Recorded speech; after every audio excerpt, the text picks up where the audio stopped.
Last week on The Big Start, over 40 teams entered to be part of the show. Brave, young St. Lucians went before the judges with their hopes and dreams on the line, knowing all of St. Lucia will be watching them. They were critiqued by 4 of St. Lucia's most successful business people. With $50,000 on the line and the entire country watching closely over the next 12 weeks to see if the very first Big Start winner will be truly deserving, our judges took their roles very seriously. They did not mince words at all. Some teams took rejection and constructive criticism with courage and good spirit, while others expressed relief when they did not make it. In the end, the judges chose their 10 teams. Some were chosen because of a really innovative business idea, others because of their professionalism and energy, some because of their passion, and some because of their untapped potential. St. Lucia, meet your Big Start Top 10. Tonight, the real work starts. Our teams must apply correct market research methods to get hard evidence to prove to the judges that there's enough market demand for their product or service. Then, our teams must present their findings in a way that shows that they understand the market insights that they get. Some of our young entrepreneurs have little to no training in marketing or extensive tertiary education. Can they pass this first milestone and get one step closer to winning $50,000? Find out now on The Big Start.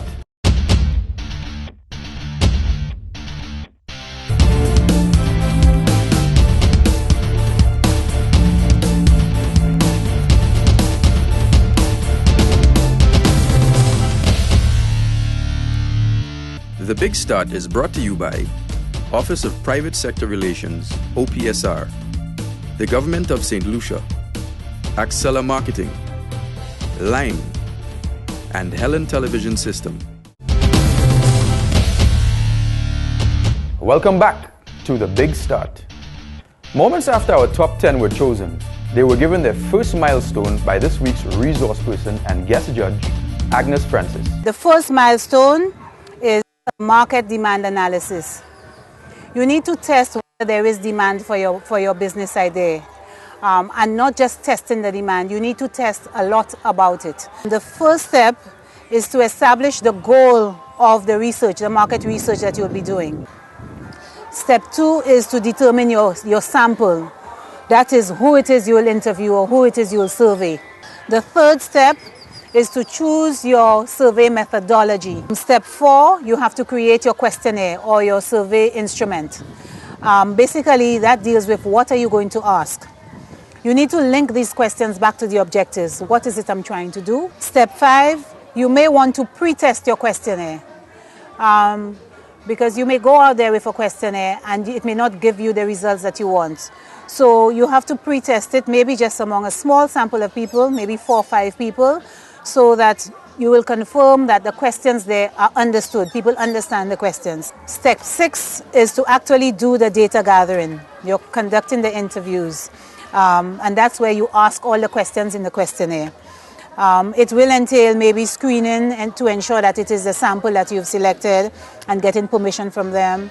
For example, when we do surveys, we have to ensure that none of the respondents are from another marketing agency or from the competition.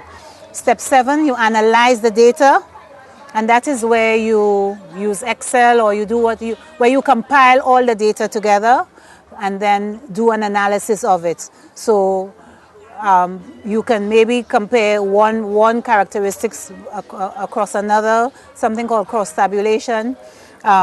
And then coming out of the data analysis, you do your report. So the report preparation.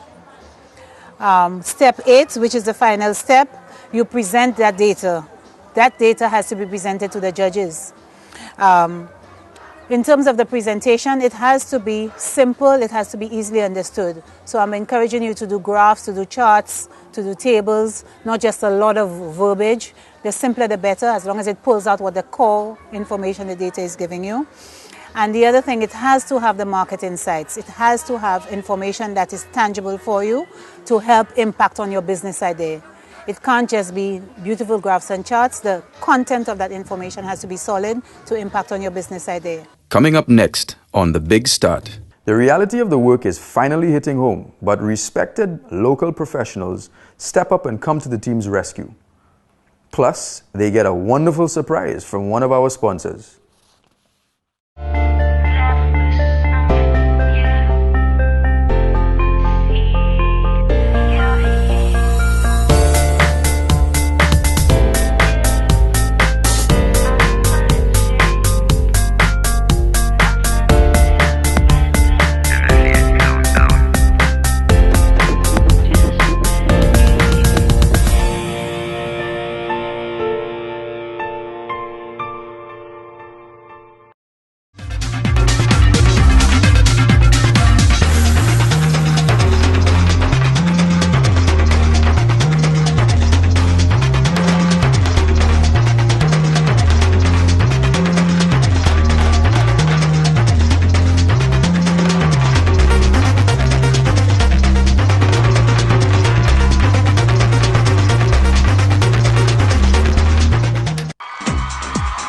Score and win big for FIFA World Cup with Spectra. Currently predict the two finalists and final score for the World Cup and get a chance to win a trip to Miami plus pending money. In addition, all new Spectra customers signing up from now to July 11th get free installation for the best 72 channel lineup. You can also win team jerseys and footballs commemorating FIFA 2010. Just come into our offices in Castries, Youthford or Sucre to fill out a form. All World Cup matches will be seen live on Spectra from June 11th to July 11th. Be part of the Spectra family and win big with Spectra. Promotion applies only to existing and new Spectra signups. See press for details.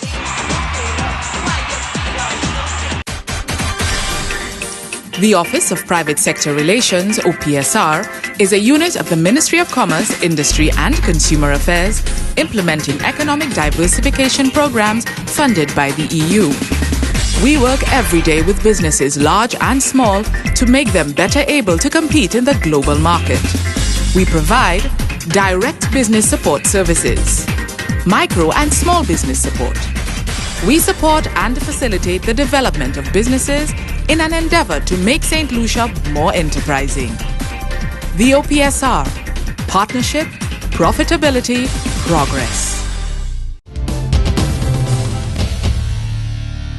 Most people are either too uncertain or too scared to start their own business. Every week, our teams will face a new milestone, and we hope that by watching these bright, brave, creative young people go through the process, hopefully more of you will also be motivated to give entrepreneurship a try and help boost our local economy.